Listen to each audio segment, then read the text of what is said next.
everyone, it's Natalie from the Human Nutrition Project, and today I want to talk to you a little bit about my story and women's health in general. So unfortunately, I think with women's health right now, there's a lot of misinformation, it's confusing, it's limited, and it's mismanaged.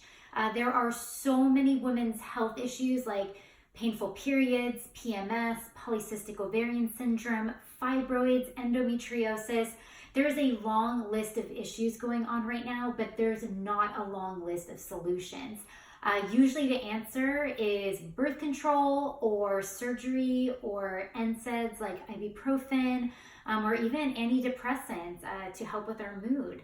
And to me, these solutions aren't good enough because they essentially cover a symptom. While they may provide some relief in the short term, our body's actually trying to tell us that something's wrong, and it's important to understand what that is. So I began my journey when I was really young. Actually, when I first started cycling, I had incredibly painful periods, and they only got worse as the years went on. And honestly, the treatment I was given was a heating pack and ibuprofen, and I just kind of bared it and just sucked it up. It was tough. It was really, really tough. So, I started running in high school. I became an athlete, and things were going really well. I got a scholarship to the University of Georgia, and then I started competing in college. But the demands became so much more. I had, national championships and, big workouts to do. And as my cycle and period pains and things like that kept getting worse, I was trying to find a solution. So I ended up going on birth control, not quite understanding all the effects that was going to have on my body, but it did take the symptom away. I didn't have pain anymore. But then unfortunately, actually at the 2008 Olympic trials, leading up to that moment, I was doing very well. I improved every year. And I went from being one of the top athletes in the country to barely being able to run at all. Because at the 2008 Olympic trials, I had a hematoma on my liver rupture and I was internally bleeding. And while it was devastating because this was my dream, this was my goal, this was everything I was working towards, I didn't have any answers as to why this happened to me. And for years, I bounced around from doctor to doctor, and I got nothing. I was so incredibly frustrated. So that's when I started to try to learn on my own. And I struggled for a while until I found functional medicine. I got my master's degree in human nutrition and functional medicine, and things just started making sense. I started understanding the physiology, that a lot of the symptoms I had were actually warning signs, and I had to listen to my body to kind of change that underlying root cause instead of trying to bandage it up with some quick fix to help get me out of pain really quickly. And so I kept learning, I regained my own health, and it became my passion to help female athletes regain their health again and help prevent them from going down the same road I went down to. I think one of the biggest things we need to do is start educating women on what to look out for and what other options are available. So today I wanted to go through the 6 pillars of female health. They're kind of the fundamentals. There's so much other information as well, but I think it's a really good place to start when you're trying to figure out what's going on in your body. The first thing I always look at are anemias, and I'm sure a lot of you are very familiar on iron deficiency anemia.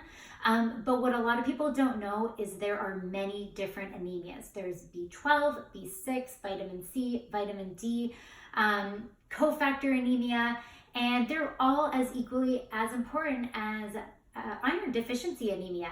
And the reason being, it's all about oxygenating the body. It's really important to oxygenate our reproductive organs. And when they're not getting oxygen, it's almost this silent suffocation, this restricted blood flow, this restricted communication. And so the first thing you always need to fix is how to oxygenate the body. And as you can imagine, as an athlete, that's important regardless. Getting to your oxygen to your muscles to work is going to be very, very good for you. The next pillar is actually blood sugar balancing. So some symptoms to look out for that kind of show that your blood sugar is getting off balance is, do you get hangry? Maybe eating a high carbohydrate meal, does it make you sleepy? Or do you need food to give you energy? When we start seeing these symptoms, reactive hypoglycemia, hyperglycemia, insulin resistance, then we know something's wrong with your blood sugar. And that puts an incredible amount of demand on the next pillar, which is actually your adrenal glands. And your adrenal glands are responsible for your stress response. And so when you can't regulate your blood sugar, you start to depend on your adrenals to help you out with that. Now, the problem with using that backup system, it's good for, short-term situations, maybe high stress situations, but when we're depending on it all the time, that's when you start getting into trouble. And it's because our adrenals release adrenaline to the body, stress hormone to the body. And as you know, stress negatively affects the body, especially when it's chronic and it's every day and it's all day. And so when you can take that stress off your blood sugar, you give your adrenals a break as well. It's also important because when you're making hormones, there's two pathways hormones can go down. They can make sex hormones or they can make stress hormones. And because of survival reasons, our body always will preferentially make stress hormones in times of stress. And so kind of managing that stress response becomes really important as well. Also, when high stress comes up, unfortunately, that takes a toll on our GI tract, which is another pillar.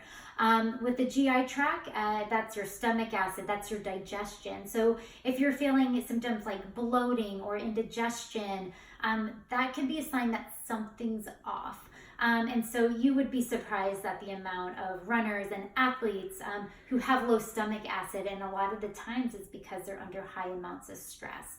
And so when you can improve the functions of the GI tract, you're going to improve overall digestion, which helps out with the hormones. Because when you look at your intestinal tract, they call it the second brain because it actually produces a lot of neurotransmitters and things that you need to help with your mood, to help with hormone production. And so keeping that environment healthy is crucial for healthy hormones. Which brings me to the next pillar, which is detoxification. Our gut is really important for cleansing the body, and when that gets impaired, our detoxification system gets impaired, as well as our liver, which has a lot to do with hormones as well. And so it's really, really important that we clean up our body so we help with detoxification. But another big issue is actually the products we use as women, whether it's cosmetics or body lotions or shower gels or shampoo. It's really important to be looking at ingredients, because when we put toxins on our body, we just kind of increase that toxic burden, which can interfere with hormones, especially with xenoestrogens.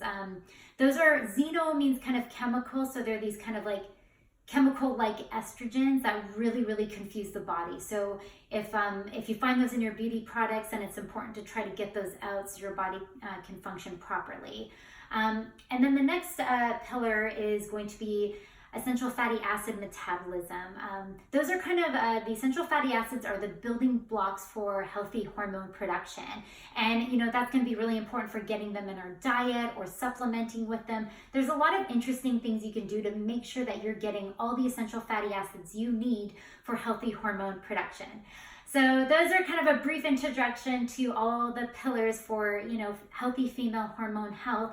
But there's so many other tools like symptomatology, blood panels, hormone panels, tracking your cycle.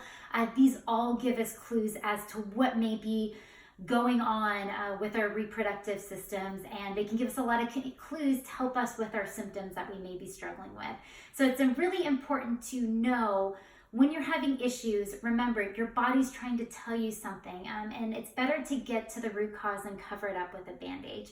And I think the most empowering thing we can do as women is understand our bodies, understand our cycle, know where these symptoms are coming from, so we can have the tools to help heal ourselves. So stay tuned. We'll be getting more in depth into all those different subjects, and I'm really looking forward to it.